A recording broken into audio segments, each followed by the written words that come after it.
જય શ્રી કૃષ્ણ મિત્રો।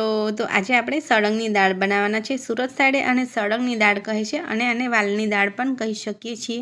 તો આખા વાલ હોય એને ઓવરનાઇટ પલાળીને આ રીતે છાલ કાઢીને વાલની દાળ બનાવવામાં આવે છે।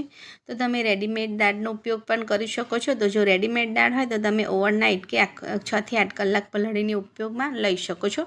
અને જો વાલમાંથી દાળ કાઢવાના હોય તો વાલને આપણે આગલે દિવસ રાત્રે પલાળી બીજે દિવસ સવારે દાળ કાઢી અને પછી એનો ઉપયોગ કરવાનો હોય છે। તો આ રીતે આપણી વાલની દાળ તૈયાર થઈ। તો રેસીપી સ્ટાર્ટ કરી।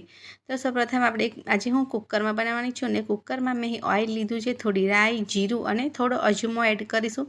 ચપટી જેટલી હિંગ પણ એડ કરીશું, જેથી કરીને વાલની દાળ હોવાથી પચવામાં થોડી હળવી બને એ માટે આપણે હિંગ અને અજમો એડ કરીશું। બધું જ સરસ ગોલ્ડન બ્રાઉન કલરનું થઈ જાય, રાઈ સરસ રીતે ફૂટી જાય પછી એમાં આપણે આદું, લસણ અને મરચાંની પેસ્ટ એડ કરી લઈશું। તો એકદમ સરસ ઝટપટ ફટાફટ બની જાય એવી આ દાળની રેસીપી તમે એકવાર જરૂરથી ટ્રાય કરજો। તેજસ કિચનને લાઇક ના કરી હોય, શેર ના કરી હોય કે સબસ્ક્રાઈબ ના કરી હોય તો સબસ્ક્રાઈબ પણ જરૂરથી કરજો। હવે આપણે લસણ અને આદુ મરચાંની પેસ્ટ થોડી સંતળાઈ જાય પછી એક કાપેલી ડુંગળી એડ કરીશું। ડુંગળી ના ખાતા હોય તો સ્કીપ પણ કરી શકો છો અને સાથે એક ટામેટું પણ એડ કરી શકો છો જો ખાવાનું ગમતું હોય તો। પણ આજે મેં અહીં ટામેટું એડ કર્યું નહોતું। જો ટામેટું એડ કરવું હોય તો આ ટાઈમે જ ટામેટાને કાપીને એડ કરી લેવાનું છે। હવે આપણે મસાલા કરીશું। તો 1 ચમચી જેટલું ધાણા જીરું પાવડર, અડધી ચમચી હળદર પાવડર, તીખું ગમતું હોય એ રીતે તમે લાલ મરચું પાવડરનો ઉપયોગ કરી શકો છો। સાથે જ ચપટી સ્વાદ અનુસાર મીઠું એડ કરીશું અને ચપટી જેટલો ગરમ મસાલો પણ એડ કરીશું। બધું સરસ રીતે મિક્સ કરી લઈશું અને 1 મિનિટ સુધી સાંતળવા દઈશું। બસ હવે સંતળાઈ ગયું છે અને રેડી કરેલી આપણે સળંગની દાળને એડ કરી લઈશું। તો આ દાળ બહુ જ સરસ બને છે અને રસ સાથે ખાવાની બહુ જ મજા આવે છે। તો લગભગ સુરત સાઈડ રસ હોય કે ના હોય પણ આ દાળ તો બનતી જ હોય છે।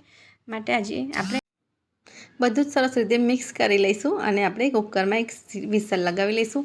તો સાથે જ અહીં મેં અડધો કપ જેટલું પાણી એડ કર્યું છે। તમારે રસો કેટલો રાખવો છે એ પ્રમાણે તમે પાણીને એડ કરી શકો છો।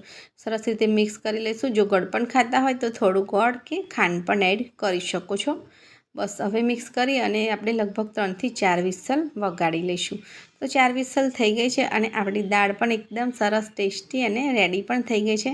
ખાવામાં એટલી ટેસ્ટી લાગે છે કે તમારે સાથે રોટલીની પણ જરૂર ના પડે એ રીતે તમે એને એમ જ પણ ખાઈ શકો છો અને સાથે પડવાળી રોટલી જોડે ખાવાની તો બહુ જ મજા આવે છે।